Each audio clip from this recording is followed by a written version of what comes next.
या दृश्यावरती आपण बघू शकतो की आंदोलक हे आक्रमक होताना आपल्याला पाहायला मिळत आहे। या दृश्यांमध्ये आपण याच परिस्थिती आपण बघू शकतो। सध्या हे आंदोलक हे सत्यजित तांबे यांना खांद्यावर घेऊन महामार्गावर जाण्याचा प्रयत्न करतायत।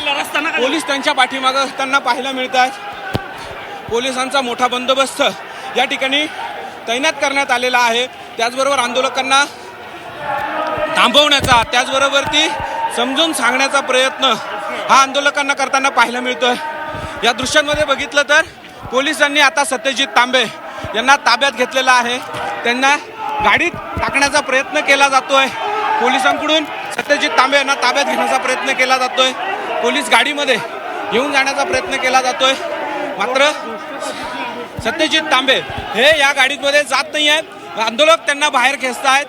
पोलीस त्यांना गाडीमध्ये टाकण्याचा प्रयत्न करतायत। या सगळ्यांमध्ये जर बघितलं तर आता दृश्यांमध्ये बघू शकतो की पोलिसांनी या सत्यजित तांबे यांना ताब्यात घेतलेला आहे। काही आंदोलनकर्त्यांना देखील ताब्यात घेतलेला आहे। सध्या या दृश्यांमध्ये आपण बघू शकतो की आता पोलिसांनी या आंदोलनकर्त्यांना ताब्यात घेतलेला आहे। सत्यजित तांबे यांना ताब्यात घेतलेला आहे। त्यांना या पोलीस गाडीमध्ये टाकलेला आहे। पोलिसांनी ते जे आहेत त्याचबरोबर ती पोलिसांनी गाडीच्या समोर काही आंदोलक समोर येताना पाहायला मिळत आहे।